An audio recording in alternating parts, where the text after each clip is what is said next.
It's the spending that is the source of the inflation, because the spending is being monetized by the central bank. So instead of fighting inflation, they created additional inflation. Instead of putting out the fire, they poured gasoline on the fire and just pretended that they were going to put it out. But everything we're doing, we're forgiving student loans. In fact, we told people that have student loans, you don't have to pay those loans. Just go out and spend the money on other stuff. Buy more goods, buy more services, push the prices even higher. You see, the Federal Reserve and other central banks are at an inflection point. They're really in a situation where they're between a rock and a hard place, and they're damned if they do and they're damned if they don't. Because for years, they were able to kick the can down the road by creating inflation and sweeping the problem under the rug. But now that inflation has become the problem, they can't solve the inflation problem by creating more inflation, because the solution to every problem has been inflation. The economy is weak, print money, lower interest rates. Companies are failing, let's bail them out. How do we pay for that? Print money, create inflation. So inflation has been kind of the one-trick pony. It's been a cure-all. Whatever ails us, just inflation is going to be the cure. Well, now that inflation is the disease, where's the cure? There is none. Any more stimulus, and we end up with an overdose. And that is where we are right now. And what's keeping everything going, the reason that we haven't already seen a collapse in the bond market or a collapse in the value of the US dollar, the reason we've had a rally in the dollar is because the world is still has faith in the Federal Reserve. The world still believes that the Federal Reserve is serious about bringing inflation back down to 2%, and that it has the ability to bring inflation back down, but it doesn't. Remember, it was the Federal Reserve back in 2008 or 2007 that said not to worry about the subprime market. It was contained. Of course, we saw how contained that was, but even before the subprime problems, they told us there were no problems.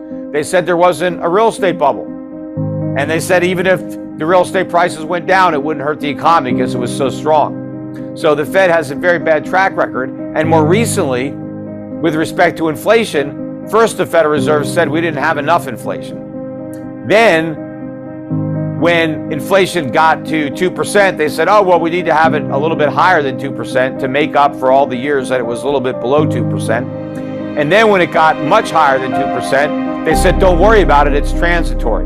It's all going to go away on its own. And they said that for a year as inflation got worse and worse and worse, until they finally admitted that it wasn't transitory. And so now they're claiming that they're going to solve the problem. But that's another lie. It's just like the transitory lie. They knew inflation wasn't transitory, so why didn't they admit it? Because they couldn't fight it.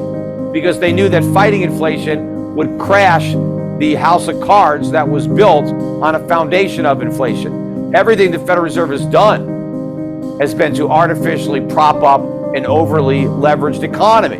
Well, the minute they try to fight inflation, they knock out those props and everything comes collapsing down. That's why they pretended it was transitory, because they didn't have the guts to do something about it. It was only when the problem became such a big political hot potato and everybody was worried about inflation that the Federal Reserve finally said, okay, we're going to do something about reining in inflation. But they don't have the ability to actually live up to those commitments. Now they can pretend and they can hope that inflation just goes back down to 2% all by itself, because they're talking about how committed they are to bringing it down, but they can't do it without creating a financial crisis. In fact, the rate hikes that they've already delivered, even if there's nothing else behind it, will create a financial crisis. It's just a question of how much time. See, it already happened in the UK, or would have happened, and we're very close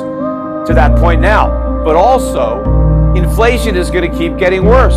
Remember, as inflation was getting higher and higher in 2021, and then again in 2022, they kept saying peak inflation. Every time we had a little downtick in the headline inflation rate, they were like, okay, it's over, inflation is peaked.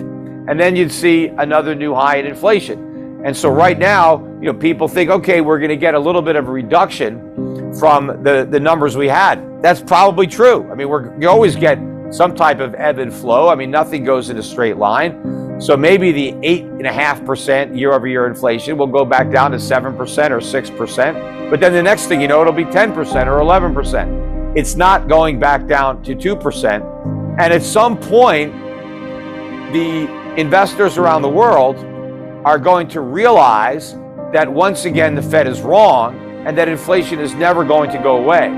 Inflation is here forever. And that's when the bottom drops out of the U.S. Treasury market, because right now the yield on a 30-year U.S. Treasury is still well below 4%, even though the inflation rate is double that. And that's at 30 years. Why would somebody want to lend the U.S. government money for 30 years at 3.7% when inflation is already 8%? It's only because they believe it won't stay at 8% for long. They think it's going back down to 2% and it's going to remain there for most of the next 30 years. That's not going to happen. The fact that we had 2% inflation in the last decade, that's the aberration. That's never happening again. We're going to have massive inflation because governments are committed to massive deficit spending. They've taken on so much debt. The United States has a $31 trillion debt right now, and it's already impossible to pay that debt. And it's not like the U.S. debt is financed with 30-year bonds. It's financed with one-year T-bills. All this debt is maturing. You've got debt that the government took on at 25 basis points that it's rolling over at 400 basis points. That's a 16-fold increase in debt. And so when the world realizes that inflation is here to stay and that it's going to get worse, not only will the bottom drop out of the bond market, but out of the US dollar.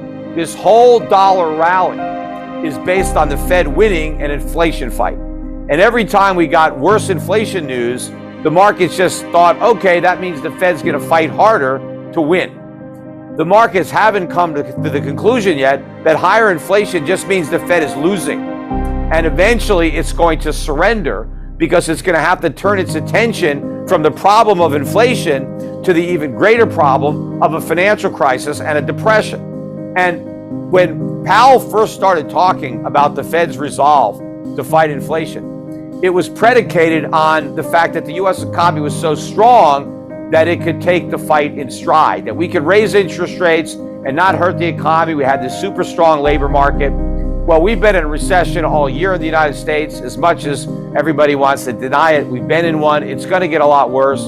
And once the Federal Reserve accepts and the public realizes how weak the economy is, then inflation is going to take a back seat to trying to solve these other problems.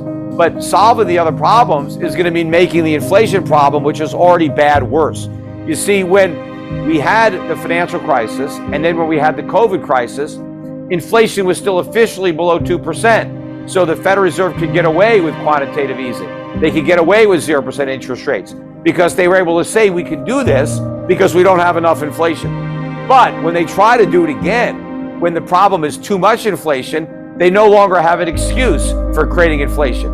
And when they try to do that, it's going to blow up because then you're going to have a dollar crisis. Then you're going to have a sovereign debt crisis.